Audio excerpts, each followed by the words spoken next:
Okay, everybody, welcome to another episode of the Shine and Thrive podcast.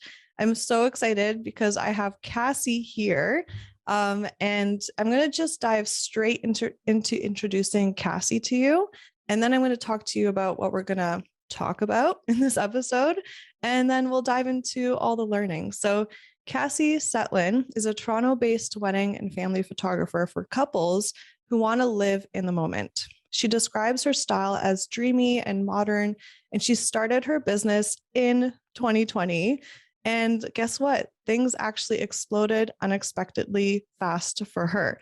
And this is partially because she thinks it's due to her diverse background. So, one area she worked in before launching her business was service design. And when I first heard of this, I'm like, what the heck is that? So, basically, it's someone who designs customer experiences. So, you know that feeling when you unbox a new iPhone for the first time? That's that whole feeling, that whole process, the whole experience is designed by someone. And that's exactly what Cassie has experience in. So, in this episode, Cassie is going to share with us a service design tool, and it's called experience mapping, that helps outline the different touch points she has with her clients and what were or even are the bumps in the road that they might go through when working with her. And basically, this experience mapping has helped her figure out what to focus on improving in her client experience and implement solutions. So I'm really excited about this. So basically, we're going to go over and she's going to walk us through how to build your journey map, how to also figure out what your customers' pain points are, and also how to figure out which ones you're going to address first, because it could be overwhelming to do them all at once. And this episode was recorded a little bit differently. We're recording it right now over Zoom, and a lot of the Shine and Thrive listeners are joining in. So if you're on the email list, you got that notification. But partially why we're recording it this way is because it's a very visual learning experience. She's going to kind of share her screen, walk us through this client mapping journey. So this episode will also be available on YouTube. So if you are a visual learner and you rather learn that way, I would highly suggest that you check it out on YouTube. And otherwise, you can also just listen in and you'll learn a lot as well. So welcome, Cassie. I'm so excited to chat. Thank you so much. I'm so happy to be here. I'll also try to be as descriptive as possible for your non-YouTube listeners. Yeah, that sounds good. And I know it's impossible sometimes with certain things, but I know it'll naturally still be something that anyone can learn from, whether it's just learning through audio or visual. So yeah, I'm excited to dive in. So I'll just start off with just asking you, Cassie, like where does someone even begin to build their client's journey map, the experience that they want to create for their clients? For sure. So I think the first step is really taking stock of the different steps that your clients go through. So yeah, a little bit about customer journey mapping before we jump in. So one thing Sarah mentioned was, that new feeling when you unbox an iPhone that's designed by someone. So I've worked in areas where we're redesigning the diagnosis experience for patients who might be getting diagnosed with cancer. We've designed, say, the cell phone renewal service for a company like TELUS or Rogers. So it's really thinking about everything that your clients are experiencing and then mapping all the little inconveniences or all the little bad feelings that they might see along the way. And so I think a lot of us are self-aware of this already. It's just putting it all in one place and being very methodical about it to help us organize the work that we do, if that makes sense. And so the first step would be really filling out this top row, this blue teal row here. So you can see it for the people who are not on YouTube or on Zoom. This goes through all the steps that your client experiences throughout their journey with you. So there's no right way to do this. Mine says like discovery. So my clients find me, selecting a photographer, contract and depositing as another step, and then planning. So kind of that lull where you're not really talking to your client as much, but you're maybe doing questionnaires and stuff, the wedding day, and then finally delivery and prints. You might add or subtract steps here. For example, you might not do prints, or prints might be such a big part of your workflow that it's an entirely different step. Or an engagement session, for example, if that's part of your typical workflow, your clients, you might want to add that in as a step as well. Awesome. I love how you broke it down into kind of overarching themes, and also you're taking it from their perspective of how they're seeing the process and not your perspective, which I think is so important because there's two different ways you can design workflows, and I think both are important and need to happen in business. And it's like designing it from as if you were literally the client looking in and feeling the experience, but also designing workflows that from your perspective on what could be more efficient on your end, take you less time, maybe be automated, right? So would you say that the way that you've designed this, you're mainly first, your viewpoint that you're focusing on is what they're experiencing every step of the way, and then you start there as an overarching theme, and then the last step would be to kind of make everything as efficient as possible for you to figure that part out? Yes, I would agree with that. It should definitely be built from the client's perspective. I think your perspective comes in when you're actually building solutions and saying like this solution, it would be nice to have, for example, a virtual reality experience where your clients could see how they would experience their wedding day with you as their photographer. But that's super impractical and super expensive to build. So you can see in the descriptions under each step, it's all from the client's perspective. So for example, the client receives wedding packages and discusses options via email or Google Hangout. The client decides on a package, they're signing the contract, paying the deposit, etc. So it's all framed from their point of view. And the other thing that I find important to map for your client experience is the different channels at each step that they might interact with you. So what I mean by channels is, are they interacting with you via Instagram, via email? Are they sending you a text message if they got your number from a friend?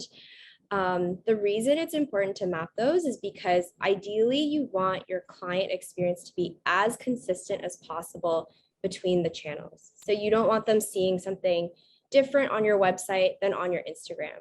All the information they receive should be the same, and the quality of service you give them at each channel should ideally be the same too. Okay, amazing. So I feel like my intuition is taking me into the direction of like, maybe can you choose a segment of this customer journey? So whichever one, I mean, doesn't matter because all of them are so important and we're going to learn so much. And then dive into the steps of figuring out what that part is of their journey, and then describing that, and then talking about the channels, and then talking about how you figure out the experience that they want or how they're feeling, and then the pain points, and then the solutions. Like, can we just go down one vertical? For sure. So actually, if we skip to delivery and prints, that I feel like that has a lot of interesting points. So think about your client receiving their wedding day album digitally and being really excited. So under delivery and prints, the description of the step is the client receives their album 4 to 6 weeks after their wedding. They make selections for their albums and additional prints. Obviously, this timeline is mine. Like my delivery timeline is 4 to 6 weeks. That might not be the same for everyone. And Cassie, when you say album, do you mean like like online gallery or actual physical wedding album? I mean their physical wedding album. One of my packages has an album included in it, so I add that since that will be a step that they have to take afterwards. Okay, got it. Okay, their album. Perfect. Yeah. So for channels, I put mainly that happens via email, but there's also an element of social media here because usually when you wrap up a gallery, you're pretty excited to share some of your work. So I put social media as a channel that your client might interact with there. And then in the third row under experience and feelings. So this is where you map how you think your client is feeling at the time. So it kind of looks like a little wavy pattern because there's ups and downs throughout your journey if you're seeing this on the screen. But basically, I kind of have this towards the higher side. I think, when you receive your wedding photos, hopefully you are super excited. But, you might experience some difficulty ordering prints, for example, or you might have waited a long time for your photos. 6 weeks can definitely feel like a long time. So I don't have it at the highest point. I have it somewhere in the middle. And then in the fourth row, I've outlined specific pain points that my clients might be feeling at this step. And so these are what a pain point is any difficulty, any challenge, anything that takes away from what could be their ideal experience. So under delivery and prints, I have wait time for photos, difficulty envisioning what prints will look like, challenging to narrow down photos for their print album, clients not feeling special enough after delivery. So do they just feel like, oh yeah, I got my photos and then Cassie forgot about me? And then the fact that the galleries go away in 1 year, my galleries expire after 1 year, that might also be a pain point. So that's kind of the breakdown of one big chunk of the map. Got it. Oh my gosh. I love how this is like visually outlined. And of course, this takes so much like time to sit down, put together. It could be, if you're going to just work on this for a whole week, it could take a whole week. Or if you're going to just like, take inspired action whenever you feel ready throughout the off season to implement this. But it takes time. But I think that I love the quote, slow down to speed up, because if you slow down and do something in depth and properly, even if it feels like you're getting nowhere and it's taking so much time initially, it saves you so many like headaches and, issues with clients, and even just for yourself, like in your own business, saves you so much of that. So I love how you have this broken down. I'm trying to think now. So, okay.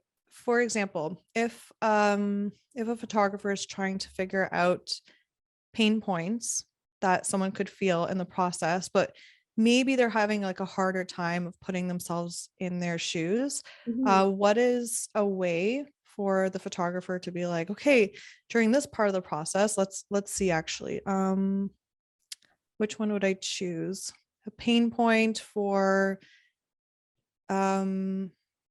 oh my gosh, I'm like, I want to go over all of them, but like, which one's so good? Okay, let's go over planning. Like, if a photographer's like, okay, but what would their pain points be after they have already signed with me, we're good to go, and before the wedding day, that big lull period, like, if a photographer is like, but I don't know, like, what would the pain points be? Where would they even start to figure those out? For sure. So one way I figured out pain points for myself was thinking about how I felt when I was working with my wedding photographer, because that was my first time interacting with a professional photographer. And I remember having this feeling of like, oh my gosh, they took my money. And what if they just disappear now? What if I don't hear from them in 8 months when I get married? So I put that down as a pain point. But some more robust ways I have up here. So the three big ones I have are desk research, asking your past client, and reflecting on patterns that you see from your clients in terms of messages or how they talk to you. So let's start with desk research. It can be definitely a rabbit hole to go down wedding forums or Facebook groups, and those might also skew overly negative, but you will get a sense about what frustrates couples about photographers. And like, be critical about yourself. Do any of those complaints apply to your own business? I think it's important to look and make sure that's not the case, and especially if their complaints are reasonable. Another way to looking objectively from the outside in and without being hard on yourself, because there's always room to grow and improve in a business, right? Yes, definitely. Yeah. And agree, Facebook groups can be a negative black hole. So take this one with a grain of salt for sure. The other thing you can do, and I think you've done this on your podcast, Sarah, is asking past clients. So if you feel like you have a good relationship with some of your clients and you think they'll be honest with you, ask them, what did they like most about working with you, and what do they think could have been improved? So I know, Sarah, you've done this. You asked what their favorite photo was and what their least favorite photo was from their wedding, but you could totally make it about your experience instead. You don't need to do an in-depth interview, but a quick conversation can be super helpful. Yeah. And even like incentivizing them with like, I'll give you, you know, your favorite 2 photos. I'll send you 2 8x10 prints for just 20 minutes of your time just to get some insight. And feel free to be as honest with me as possible because that's where I'm going to grow. So I'm not going to be offended. Like give them that permission to really open up and also give them a gift for their time. I think would be so valuable for them. That's such a good idea. And yeah, if you're giving them a gift, I think you could even, ask them to do a little, like a quick survey or something. If you prefer to have it in writing, that's Mm-hmm. totally an option as well. And then thinking about the patterns you see from your own clients. So, for example, I noticed this summer that around 4 weeks, I would consistently get emails from my clients asking, "Hey, no rush. No one was rude," but they would say, "Do you know when I'll get my photos?" Even though my contract says 4 to 6 weeks, I wasn't technically behind, but people get itchy around that time. So I wrote that down as like, oh, people want their photos earlier than 4 weeks. I haven't quite figured out how to make that happen in my business yet. But I know, Sarah, like you have a virtual assistant that really helps speed up your process with editing and getting your galleries delivered. So that's an example solution to think about. And so thinking about what other patterns do you see, what other messages do you consistently get that might indicate something negative in your client experience. That's such a great example. And Cassie, do you want a solution for that problem? Yes, I do. I do. Okay, so I love psychology for this reason. It's so fascinating. So like when you tell someone that they're going to get something between 4 and 6 weeks, they automatically hope for 4 weeks and they expect it at 4 weeks. It's like an automatic thing that happens even though you've been very clear and you said 4 to 6 weeks. For some reason, if it's on the 6 weekend, they'll feel like, oh, it's delayed.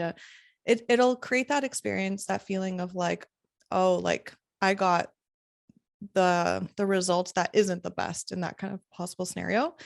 So what I have done in my workflow, and I never ever get emails from clients being like, hey, just checking in, when are we getting our photos?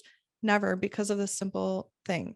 I specifically always know my exact turnaround time that I have for my clients' photos. And because I outsource, I'm able to turn them around for my wedding clients between 3 to 4 weeks. That's like my range on the back end that I know of with me and my editor and my virtual assistant, all the systems we have in place. So then, if I know that the latest I can always deliver is 4 weeks, then I tell my clients that they're getting their photos in 5 weeks. So I'm always like, yeah, your photos will always be right 5 weeks. That's the exact point you're going to get them.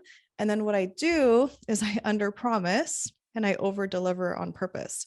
So I know that they're going to get them in 4 weeks, no matter what. Even if my editor, it's like the worst case scenario and that like we have to tweak things a lot more, for example, I know they're always going to get them at 4 weeks. Sometimes they get them at 3 weeks. So that's how I kind of like mitigate that. And so my clients are always surprised, always happy. I never get those emails. So that's a really quick, easy solution. If you're a photographer that still, edits everything and has a longer turnaround time, if you are like, okay, I can for sure every single time consistently deliver them in 6 weeks, every single time I feel very confident in that, tell them 8 weeks. So and that's it. And then you're going to be under promising, over delivering, and you're good to go. But that's where self-discipline comes into play, right? Because you have to keep things consistent. You can't just procrastinate, be like, well, I did tell them 8 weeks. So like, whatever, I have 8 weeks. No, you tell them you 8 weeks, but in the back of your mind, you have to have the self-discipline to actually deliver them in 6 weeks to give the optimal experience. That's such a good point. And how often do I find myself sitting around on an afternoon being like, oh, I have a wedding to edit, but oh, I have 6 weeks. I still have 2 more weeks. I'm gonna wait. But I love the sentiment of under promising, so it feels to them like you're over delivering. I think that's a whole category of solutions that we could dive into. Oh my gosh, yeah. That's so true. Because every step of the way, there's a way to under promise, over deliver, or surprise them. That's awesome. Okay, let me see where else. Oh yeah. Okay. So now that you've kind of like gone over on how to figure out the client pain points, which I love how you broke it down. There's so many options, and I'm sure everybody listening got so many creative ideas on how they can dive into this and create solutions for themselves. So now, how do we prioritize, right? How do we figure out which ones we're going to address first? Because this could feel like an overwhelming process to like perfect system, a workflow, client experience. So in off season, yeah, we have more time, so maybe we can address them all. And I typically do that in every single off season. Anything that comes to mind, I make sure it's updated for the new season. But if someone is in a life season where they don't have as much time to allocate, how do you prioritize and how do you figure out which pain point to address and fix first? That's such a good question because I think it's really easy to address what you've identified most recently. And so the way I approach this is thinking about categories or focus areas that you can address. So depending how big your focus area is to address, this could be, setting a new area every 3 months, every 6 months, every 12 months. And at first, I think it's kind of based on urgency. But as you keep evolving your business, as your client experience gets better and better, then your categories can be a little more proactive. So one example focus area that I had in 2020 was make a great first impression and get my ideal clients to buy into my work. And so I was addressing the fact that there are so many wedding photographers.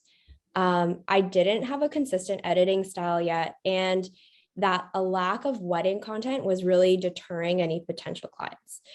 And so that was my big bucket for 2020. I needed to just tackle that. Everything else didn't really matter at that point because how else can I improve a customer experience if I don't have customers? Yeah. So the solutions there were, really updating my market materials, having a lot of personal reflection to figure out what's unique about my work, what is the value I bring, and weaving that into marketing materials. Revisiting and streamlining my portfolio multiple times, getting my editing process super consistent so that my clients knew exactly what they would be getting. And then I also planned a couple of styled shoots and made sure, the people who were, or my models had some wedding dresses and a suit so that I actually had wedding content. So that was huge for jumpstarting my business, was just addressing that first step of the journey, the discovery part, and everything else kind of flowed from there. I look at this third column and I feel like that's where you are, Sarah. So that focus area I wrote out with you in mind. I was like, this year, she's elevating her customer journey and making her clients feel extra special. So, some of the pain points you might address here are nothing happens after your clients give you their deposit. Your photographer might forget important names on the wedding day, and the clients feel forgotten after their photos are delivered. So some of the solutions you might look at are, do you design a thank you note or a wedding guide for your clients after they sign with you? Do you have a strategy or some sort of little game with yourself to help you remember names? Do you make your wedding questionnaire or update it to make that easier for you? And then sending little mementos or thank you gifts after your photos are delivered. So there's another example here about, leveraging software and stuff like that. But those are the two kind of on the spectrum of focus areas, jumpstarting your business versus really elevating. Mm-hmm. Everything is kind of in between from there.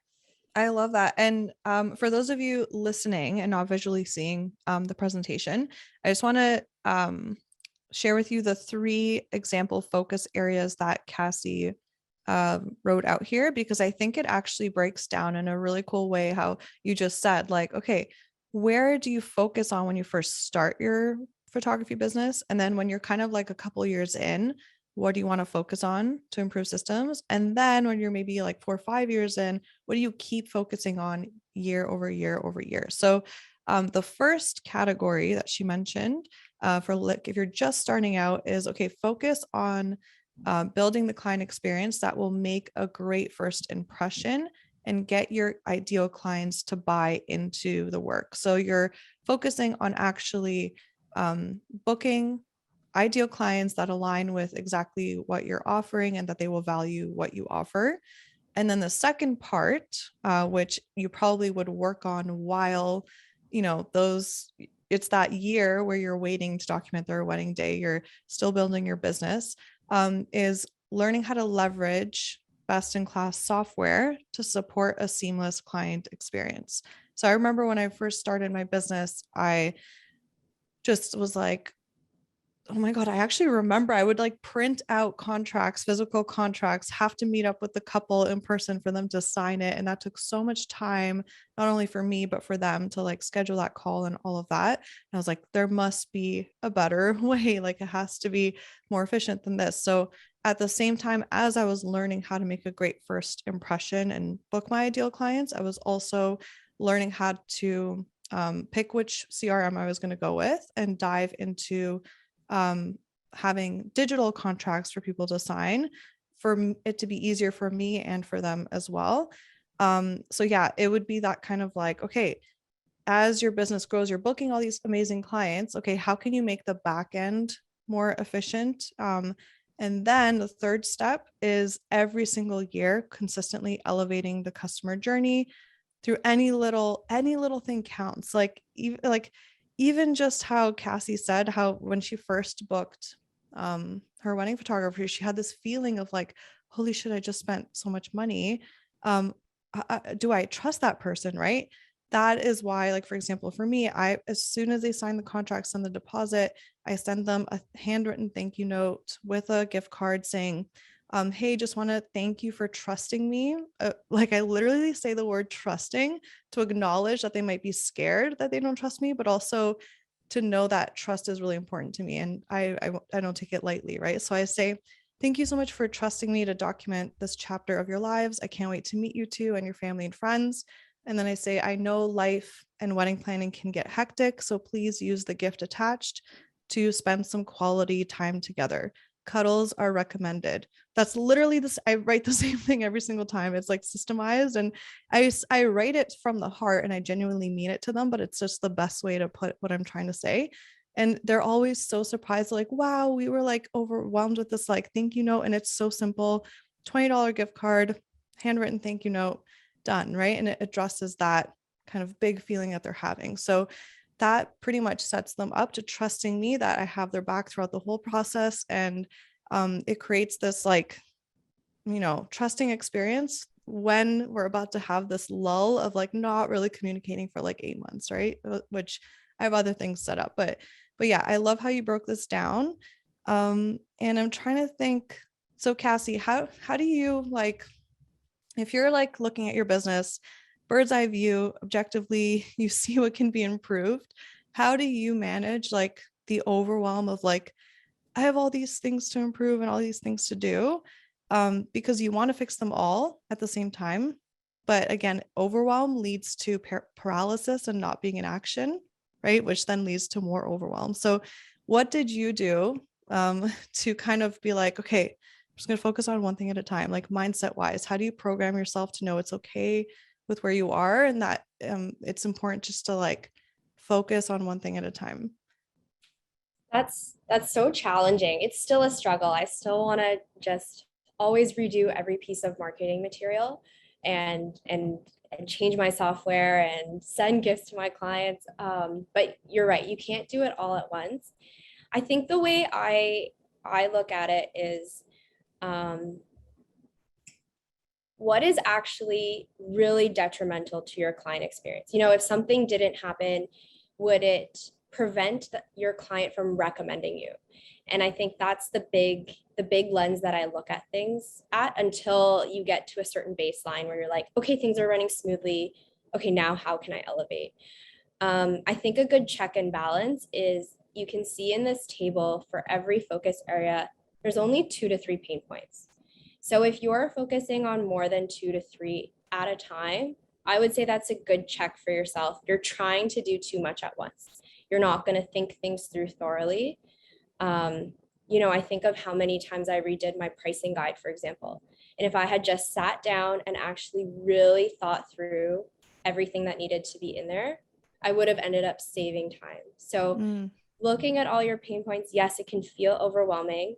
Figure out what's actually on fire. You can rank them and then pick 2 to 3 to really dive into and give yourself a reasonable time frame as well. Like, don't tell yourself you're going to update your pricing guide during your busy season.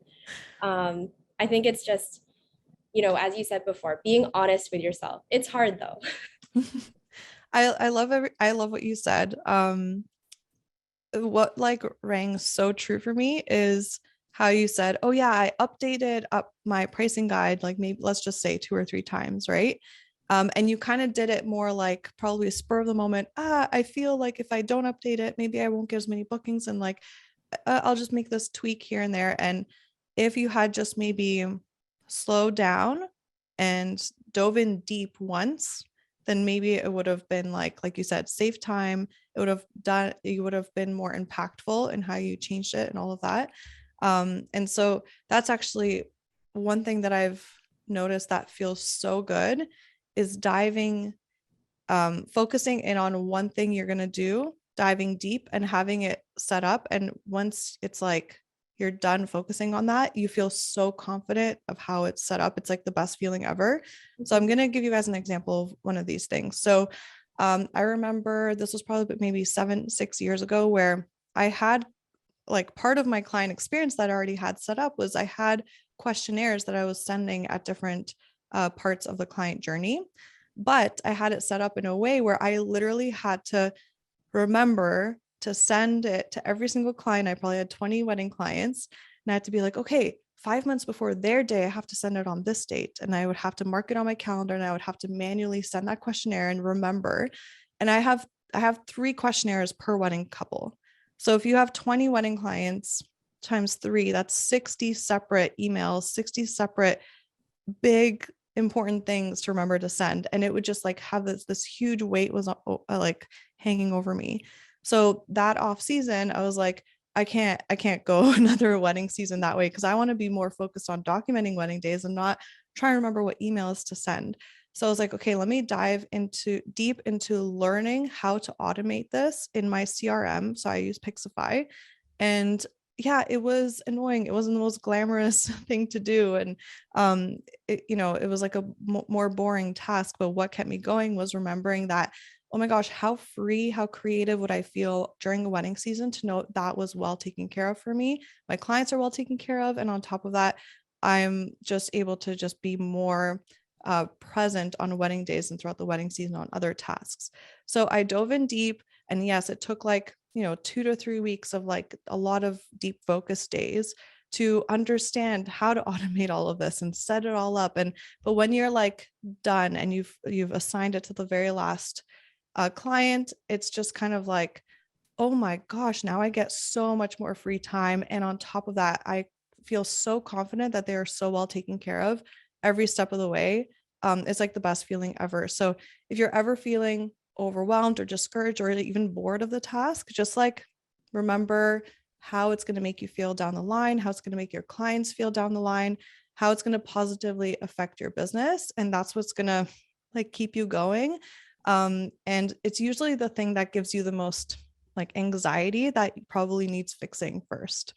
So I like how you said, Cassie, like pick the thing that's on fire the most, where it's affecting either you, your sanity, or your clients' experience the most. So Sure. yeah.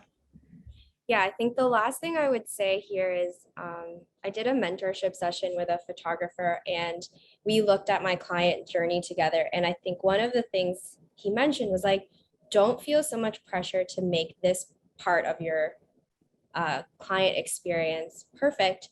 We're like, I know that I do that, but we're not priced the same because you're just starting. And I'm like, that's such a good point too. I'm obviously not priced how someone with 10, 15 years of wedding experience is going to be priced. And that's not to say if your price is lower, you shouldn't have a good client experience. But be kind to yourself and realize these things will come with time, and you will raise your prices to reflect how your client experience is improving. Yeah, I love that point. That's a very important point to make for sure. Um, okay. Oh my gosh, there's so much amazing stuff that you shared. Cassie, is there anything else that you feel like is important to go over? I think the last thing is I made a blank template for anyone who's listening or just interested in trying to write this out for yourself. We'll make sure it's linked for you either on Sarah's website or on mine, and it'll be in the podcast description. But basically, it's just a blank template. You can write on it, you can tear it up, but hopefully it helps you map the different steps for yourself, the different channels and the feelings your clients go through, and then start your own list of pain points. That's so nice of you. That helps so much. Yeah, you guys can just like download it, print it out. And like she said, for those of you listening on the podcast, you can grab it in the show notes. Yeah, Cassie, thank you so much for sharing all of this. And it was just so eye-opening, and it gives me that like exciting fire under my bum right now. Like I'm literally working on this stuff right now. It's like off season and this is what I'm doing. So I hope that it helped everybody else get inspired on exactly where to be in action. Yeah, Cassie, I'm so grateful for you. So the way that we even got to this point, because Cassie is in my intuitive storytelling course, and we recorded a podcast episode about her experience with it and her aha moments and what shifted in her business after she implemented something she learned in the course. And then she was she just mentioned how she also has a lot of knowledge on this area, and I'm like, oh my god, like this is exactly what everybody needs to like hear and learn about right now. So we ended up creating this one as well. So Cassie, thank you so much for your time, and I'm just like so grateful for you for all the energy that you gave, because I know it took some time to put together the PDF and for you to jump on this call. So I really appreciate you, and I know everybody else does as well. Thank you guys so much. And thank you, Sarah, for having me. And I hope Yeah. it was valuable to all of you. It's so much fun. Awesome. And if anyone has any questions, feel free to pop into the Shine and Thrive photography community on Facebook, drop them in there. And also share your journey as you're like creating these workflows. If you have any aha moments, feel free to share it in the community and be like, guys, this helped me so much, and I think this is going to be a way to improve my client experience. Yeah, community over competition, right? We can all grow so much faster if we do it together. So yeah, thank you everybody, and hope you guys have a amazing rest of your day, and we'll connect soon. Thanks, everyone.